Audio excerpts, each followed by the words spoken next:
اللہ تبارک و تعالیٰ کے فضل و کرم سے رمضان کا بیشتر حصہ گزر چکا ہے اور رمضان کا آخری عشرہ اب شروع ہونے والا ہے۔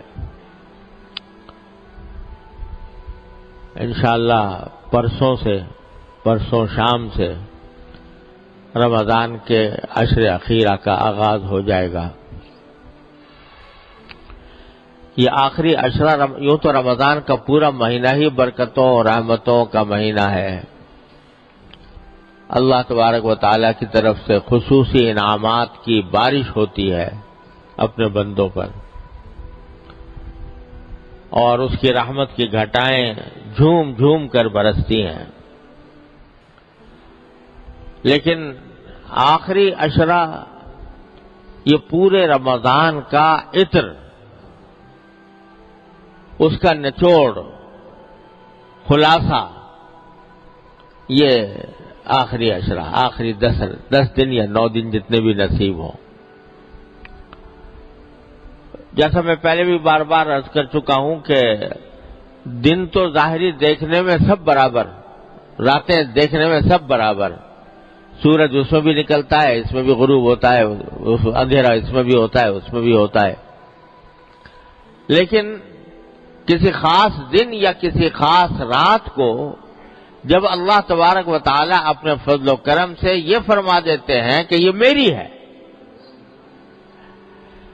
یہ میری ہے، میرے رحمت کی ہے، میرے انعامات کی ہے، تو وہ رات اور وہ دن دوسرے دنوں اور راتوں پر سبقت لے کر خدا جانے کہاں سے کہاں پہنچ جاتے ہیں۔ تو یہ 10 دن جو آنے والے ہیں اور خاص طور سے اس کی 10 راتیں، یہ پورے رمضان کا عطر ہیں۔ اور اگر بالفرض ہم نے 18-19 دن جو ہیں، 20 دن وہ غفلتوں میں گزارے ہوں، اور فرض کرو کہ رمضان کی ساعتوں سے جو فائدہ اٹھانا چاہیے تھا وہ اٹھا نہ پائے ہوں، تو اللہ تعالیٰ نے یہ 10 دن دے رکھے ہیں کہ چلو اگر اب تک کچھ نہیں کیا تو ان 10 دنوں کے اندر میرے پاس آ جاؤ، ان 10 راتوں میں میرا قرب حاصل کر لو۔ اللہ تبارک و تعالیٰ نے یہ 10 دن بڑے عجیب رکھے ہیں، اور بعض روایتوں کے اندر آتا ہے کہ یہ 10واں حصہ جو ہے رمضان کا، یہ عتق من النیران، آگ سے آزادی کا پروانہ لے کر آتا ہے۔ یہ اگر کوئی مومن ایمان اور عمل صالح کے ساتھ اس عشرے کو گزارے تو اللہ تبارک و تعالیٰ اپنے فضل و کرم سے ہمیں توفیق عطا فرما دے کہ اس عشرے سے صحیح فائدہ اٹھانے کی توفیق ہو اللہ تعالیٰ کی طرف سے، اور اس کی برکتوں اور رحمتوں سے صحیح معنی میں مستفید ہونے کا اللہ تبارک و تعالیٰ موقع عطا فرما دے۔ کس طرح مستفید ہو آخری عشرے سے؟ سب سے پہلی بات تو یہ ہے کہ اسی عشرے کے اندر وہ رات آنے والی ہے، شب قدر، لیلۃ القدر، جس کے بارے میں اللہ تعالی نے پوری سورت نازل فرمائی کہ ہم نے یہ قرآن لیلۃ القدر میں اتارا، اور تمہیں کیا پتا کہ لیلۃ القدر کیا چیز ہے؟ یہ ہمارا اللہ تعالیٰ تبارک و تعالیٰ فرما رہے ہیں، تم کیا جانو لیلۃ القدر کیا چیز ہے؟ اور تمہاری محدود عقل اور سمجھ کے مطابق ہم اتنا کہہ دیتے ہیں کہ یہ رات 1000 مہینوں سے زیادہ بہتر ہے۔ کیا سمجھو گے تم اس کی حقیقت کو؟ اپنی اس محدود عقل سے، محدود سمجھ سے کیا سمجھ سکتے؟ لہذا تمہاری سمجھ میں لانے کا ایک جو آسان تمہاری سمجھ میں آ جائے اتنا بتا دیتے ہیں کہ 1000 مہینے سے بہتر ہے، 1000 مہینے سے بھی بہتر۔ اور عربی میں جو لفظ استعمال فرمایا خیر، وہ معمولی بہتر کے لیے نہیں آتا، یعنی جیسے 19-20 کا فرق ہو، 20-21 کا فرق ہو، اس کے لیے نہیں کہتے خیر. بہت زیادہ جب ایک چیز دوسری چیز سے بہت بہتر ہو تب کہتے ہیں خیر. تو خیر من الف شہر کے معنی 1000 مہینے سے بھی بہت بہتر. کتنی بہتر؟ کتنی بہتر تم سمجھ نہیں سکتے. لہذا تمہاری محدود عقل کے مطابق اتنا کہہ دیا ہم نے کہ 1000 مہینے سے بہتر ہے. کتنی بہتر ہے تمہاری عقل میں پوری طرح آ نہیں سکتا.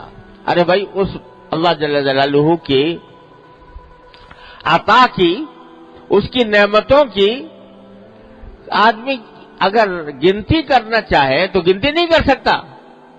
گنتی ختم ہو جاتی ہے، اور گنتی کرنے کے جو مصنوعی طریقے ایجاد ہوئے ہیں وہ بھی ختم ہو جاتے ہیں. اتنی زیادہ ہے لیلۃ القدر. اللہ اکبر کبیرہ. تو جب نبی کریم سرورت عالم صلی اللہ علیہ وسلم کو یہ بتایا گیا کہ لیلۃ القدر اتنی عظیم الشان رات ہے، تو اب دیکھیے رسول کریم صلی اللہ علیہ وسلم نے شروع میں یہ نہیں بتایا گیا تھا کہ کس وقت ہوگی، بلکہ یہ بھی نہیں بتایا گیا تھا کون سے عشرے میں ہوگی. تو رسول کریم صلی اللہ علیہ وسلم نے شروع میں پورے مہینے کا اعتکاف فرمایا.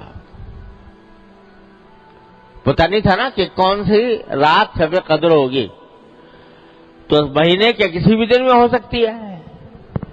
تو آپ نے پورے مہینے کا اعتکاف فرمایا کہ بہرحال کسی نہ کسی رات میں تو ہے، تو وہ رات اگر اعتکاف کی حالت میں گزر جائے گی تو انشاءاللہ اس میں عبادت میرے نام اعمال میں لکھی جائے گی.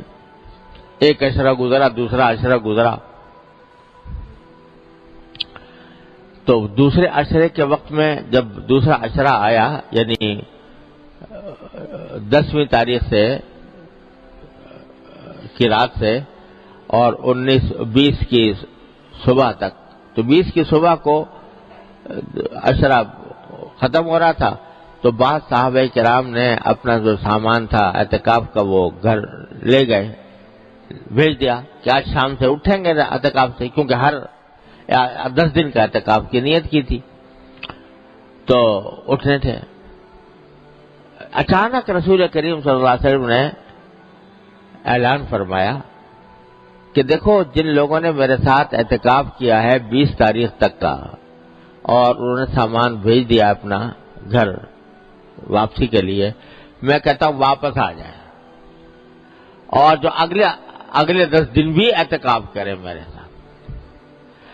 اور وجہ یہ بتائی کہ اب مجھے اللہ تبارک و تعالیٰ کی طرف سے بتایا گیا ہے کہ لیلۃ القدر آخری عشرے میں ہوگی. پہلے یہ بات نہیں بتائی گئی تھی، اس واسطے اعتکاف دوسرے عشرے کا دن بھی چل رہا تھا، اور صحابہ کرام نے ختم بھی کر دیا تھا. 20 تاریخ کو اپنے سامان بھیج دیا تھا کہ گھر جائے. لیکن آپ نے اعلان فرما دیا کہ جن لوگوں نے میرے ساتھ اعتکاف کیا تھا لیلۃ القدر کی تلاش میں، اب وہ واپس آ جائیں، اور اب مجھے بتایا گیا ہے کہ عشرہ اخیرہ میں ہوگی. چنانچہ پھر صحابہ کرام آ گئے، اور پھر آپ نے اعتکاف کیا.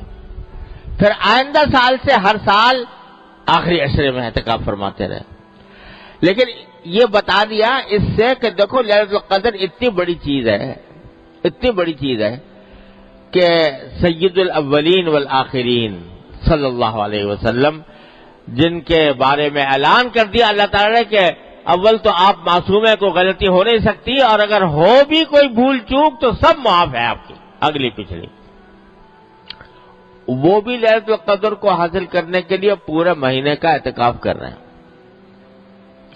تو یہ اہمیت بندوں کے سامنے بتا دی اللہ تعالیٰ نے اس طریقے کے تحت کہ دیکھو جب سید الاولین والآخرین صلی اللہ علیہ وسلم اپنے آپ کو اس لیلۃ القدر کا ضرورت مند سمجھتے ہیں تو ہم اور تم کس شمار کے دار میں.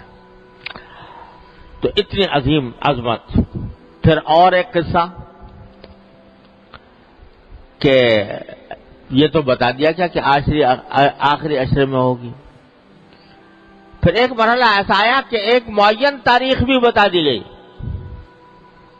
کہ فلاں تاریخ میں ہوگی. تو آسان ہو گیا معاملہ. 10 راتوں کے بجائے ایک رات متعین ہو گئی، فلاں رات میں شب قدر ہوگی.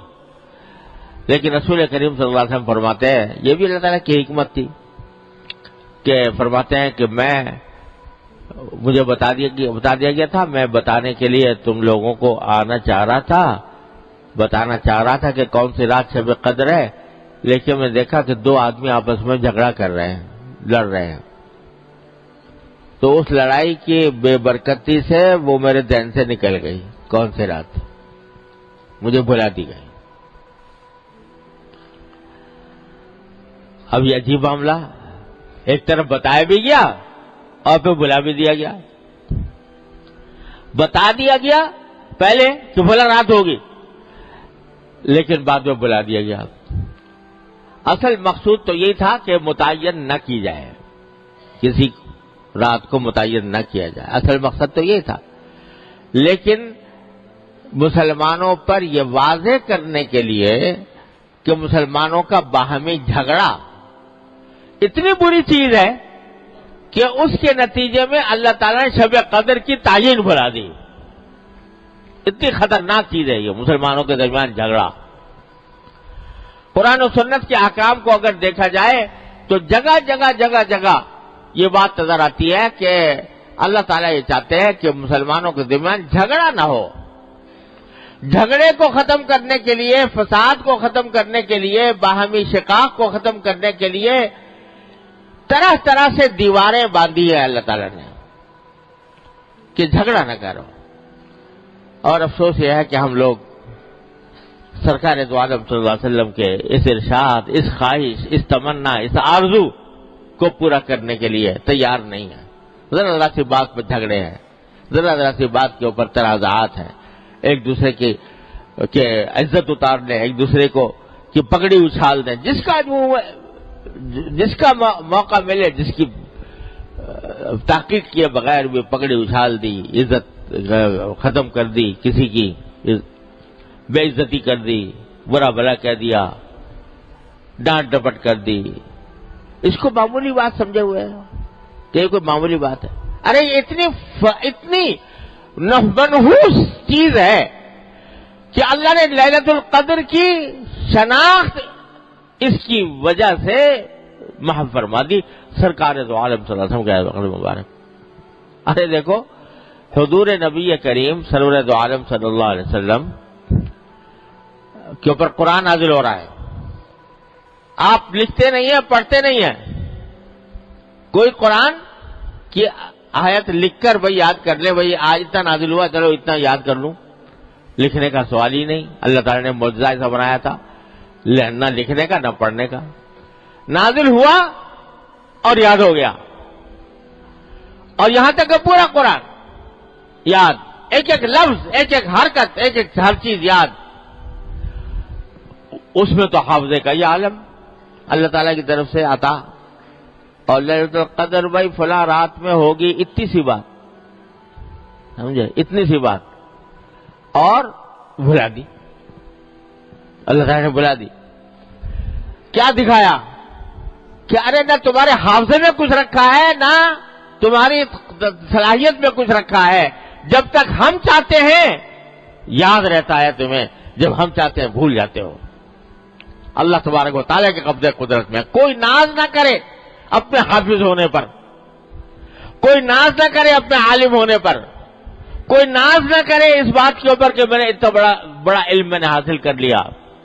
ارے کچھ بھی نہیں. جب تک وہ چاہیں گے اس وقت تک رہے گا، اور جب وہ نہیں چاہیں گے تو سب صاف ورق کی طرح ہو جائے گا، کچھ پتہ نہیں چلے گا کیا ہے کیا نہیں.